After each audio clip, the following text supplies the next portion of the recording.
This video isn't going to be quite like my normal ones. As a brief intro to the project, the idea is that circumnavigating the world in another game. I did it once in KSP 1. I plan on going back and doing it in KSP 2, even though it's been abandoned by the developers. And Stormworks is a really fun game. I've done a video on it before. I've got too many hours in it. I got challenged to make a PowerPoint presentation for the Discord because one of the lovely people in the Discord asked about people knowing PowerPoint, and I mentioned that I did, and a different person said, "It's a trap! He doesn't actually know!" So, yeah, the video's pretty much already made because it's a PowerPoint presentation now. That being said, I do actually have some extra stuff to say, and there were some further testings after the PowerPoint presentation was given that I will be sharing as well. First of all, the power of the cold. So what are we doing with this? What are we really doing, and why is it so difficult? Well, Stormworks has a massive map. It's 256 kilometers by 256 kilometers. It isn't that huge if you compare it to, like, the real world, but in-game, as you're traveling, it's just a very big map. It takes a while to go from point A to point B. One thing that's really awesome about it is you can loop the map by, you know, going through to the edge. You'll just pop out on the other side, kind of like with Pac-Man. It's very easy to do so, especially if you stay at the mid-latitude ranges, which is the greenish areas here and here. You can kind of loop around the map very easily. As you can see with the yellow arrow, just stay in that general region and you're pretty well off. Going east to west, again, very easy. However, we're not doing that today.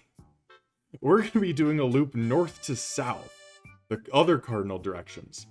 And as far as why we're doing this, I can't quite say it right. So to quote JFK, "We choose to go to the moon in this decade and to do the other things, not because they are easy, but because they are hard." As you might take into account, this is one of the other things that JFK was obviously referring to. The first shy attempts, this is where the nightmare begins. What was intended to be a 2 to 4 day mini project has ballooned to a over 2 week mini Actually, this isn't even a mini project. This is a full-blown project at this point. All of this really has to do with designing a long-range plane for cold and hot weather. The minimum travel distance being 256 kilometers, you have to have a lot of fuel. And the reason I say minimum is because the height of the world, you know, the X value, if you will, of the world, is 256 kilometers. So if you travel perfectly straight, that's what you got to deal with. But realistically, you're going to be swaying from side to side as the weather hits you, or you're going to get slightly off course. So really, you need to be accounting for a minimum of 300 kilometers just to ensure that you have enough fuel for any situations that arise. Another painful thing about this, that's something to consider, is you have to cross not just the cold Arctic, but the really, really hot desert areas, where the cooling and heating of engines have to be dynamic because of this path. Preferably, you know, you got to do it automated, because manually switching cooling systems mid-flight would be really, really fucking annoying. Propulsion could be anything, but given the fact that we're traveling a very long distance, piston just seemed the best for efficiency, and also, quite frankly, doing a jet or turbine build, that just wouldn't be as interesting, because then you just do exactly what I'm doing, only you don't deal with the cooling, because they generate a lot more heat. So it just made for a better video and also a better presentation to use a piston engine instead of a jet engine. But electric was straight up out of the question, even though I did really want to use that. Beyond that, the plane needs to be, or at least I thought the plane needed to be, as small as possible, allowing for the engine to pull us very fast at a low RPM. The iteration 1 of the LDP was very, very simple. It could fly a very long distance. It featured an adaptive cooling solution that would shut off when the engine temperature dips below 40 degrees Celsius. Coming back at you from the editing suite, I'd like to talk about what this system really was and how it worked. Essentially, you have the engine and you have a radiator. That's how most engines typically operate, because you need to be able to cool them, whatever, not super important. basically how the logic would work is when the temperature of the engine reached below the threshold of 40 degrees Celsius, this valve would shut off, separating the engine from the cooling loop, which in theory preserved all of the heat that the engine would generate. With this iteration, we suffered from 3 primary problems. 1, fuel sloshing. Because they were dumb tanks and they weren't actively pumping to a centralized location to keep the center of mass in order, what would often happen is if you went nose up, all the fuel would move to the rear, meaning that you were uncontrollably going nose up until you stalled.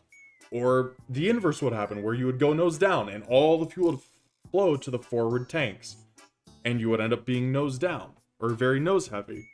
It wasn't that big of a deal when it was relatively early into the flight, but as you burned fuel and there was more and more void room in those tanks, it became more and more of an issue and became a severe problem, and you would just lose control of the aircraft, especially very late into flight.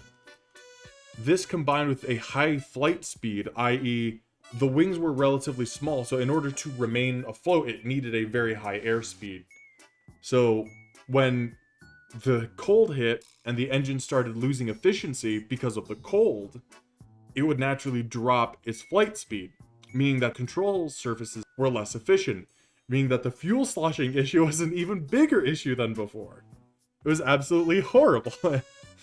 And then it also had very bad temperature control because although it did have an automatic system to switch it on and off, the one engine alone just didn't have anywhere near enough thermal generation to keep up with the rapid cooling that would occur in the Arctic regions. And the yellow circles, those are the various areas where I had crashed the aircraft, or more correctly, water landed the aircraft due to the engine stalling out. All of these failures showed me really that this craft needs to be completely abandoned and rebuilt with a different mindset. Not just a plane that could do long distance, but a plane that would generate enough excess heat to do the job of long distance in cold climates. And this is where a lot of the video concepts began to unravel a bit. So, engine issues. It turns out cooling an engine is easier than heating one. This is one of the major things that was discovered during the trials of making this. It's still in progress, technically. In the desert areas, you need 2, maybe 3 powered radiators to cool a single engine running at 20 RPS, which is about 1200 RPM. So, generally, it's very easy to operate in these hotter ranges, which you can see are outlined in this beautiful illuminated yellow rectangle. However, in the Arctic areas, now illuminated in the yellow rectangles, heating is the primary concern. It is very, very common for the engine to dip below 10 degrees, at which point it slowly loses power until it stalls. And with you still being in those colder temperatures when it stalls, you have damn near no hope of bringing it back online. Also, another fun tidbit, the Arctic area is unironically 2 times the size of the desert area.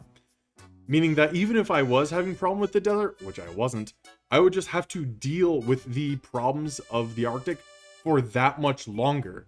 Meaning the endurance test of doing that zone is that much harder. This is the first iteration of the Arctic LDP, or the ALDP. It features a custom sliding doors on the side, you can see here in the classic caution colors, for better aerodynamics. It features 4 driving engines, 1, 2, 3, 4. And it is the single largest aircraft I have ever built in Stormworks. It was complete with a water battery designed to carry thermal energy in the plane as it flew, dispersing it to the engines as they are cooled by the Arctic. Alright, we're going to talk how this one works as well, just because it's a little bit more complicated than the last one. Essentially, you have the same engine radiator and valve system in terms of shutting off to the radiator when it's too cold. However, you also have this tank that specifically opens its valve when the engine is cold and close the valve when the engine is hot. This way we're kind of storing thermal energy in the tank, or at least that's the idea. It didn't work. It burned down every single time I flew it. As you can see here, the engine temp being above 110 degrees, that's bad. That's fire hazard. That is actively burning plane. Not good, very bad. It didn't work for 2 reasons. One, fluid tanks don't hold a temperature unless something inside of those tanks do, like nuclear fuel rods. And I didn't put nuclear fuel rods in the tank because I wasn't going to make a nuclear aircraft yet. Having a centralized cooling system also just really drags down the efficiency of cooling so much that even when I was running with 2 engines instead of 4, it still overheated every single time I flew it. And by overheated, you guessed it, it caught fire. Now let's just talk about rapid fire going through the mainline iterations of this aircraft, which is going to be 1 through 5, starting out with 1 through 3 on this slide. On 1, it's what you just saw. It needs a cooling overhaul. It overheated really bad. Version 2, which you can see here. This is a cutaway of version 1, by the way. The main fuel section up here, and then the cooling reservoir down here, or more correctly, the thermal battery reservoir down here that ended up not working. Version 2 no longer burns down. I did a complete cooling overhaul. You can see the yellow parts. I added radiators dedicated to each engine instead of having one centralized cooling loop. However, the fuel sloshing needs to be fixed. We brought back that problem because I didn't learn my lesson. With version 3, I have individual block fuel tanks that are all funneled to a central area here, where then the fuel then gets pumped into the rest of the engines. So it slowly drains from either end of the fuel tank array in order to make sure that the center of gravity remains roughly the same throughout the entire flight. However, like its predecessor, the V2, it still needed better heating. Yeah, that's something that V2 needed. I just didn't write it down because it's a common thread with V2 forwards. With the V4, I put dedicated electric heaters surrounding the engines. Not enough heat generation still. It did, however, extend the runtime of the engines from crashing just before it reached the looping point for the map to crashing a bit after. So that was a very good improvement. And for version 5, I removed the liquid water tank. This is when I kind of figured out that it didn't actually do anything because I did some Googling. And I added in dedicated engines to provide heat for the rest of the system instead of having the worthless liquid tank there.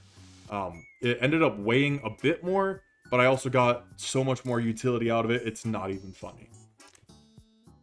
Pain points and lessons learned for versions 1 through 5. Centralized cooling are very bad. It's so incredibly inefficient.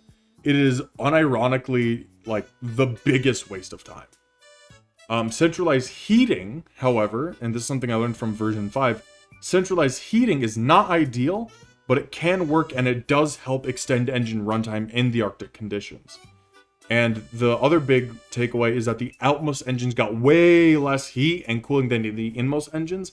And I ended up compensating for this in the design by having the outmost engines have much more electric heat generation than the inner engines. That way they stay right around the same temperature. And this is the current model. So I'm going to stop the presentation here and I will let you guys read the slide if you would like. I'll tell you what the improvement was that I forgot to put on here, and that was with the version 5, there was a automatic throttle control with the heat generation, and that made it a automated system, but that also caused the system to not work reliably. So instead, for the version 6, I made a dedicated internal throttle controllable by me for the heat generation engines. And unfortunately, when you turned those on, it starved the outer engines of fuel. I tried fixing this on a version 7 and on a version 8. However, unfortunately, It seems that this design was destined to die in obscurity. It was through these trials that I realized the aircraft needed another rebuild from the ground up. And with that, today's story ends.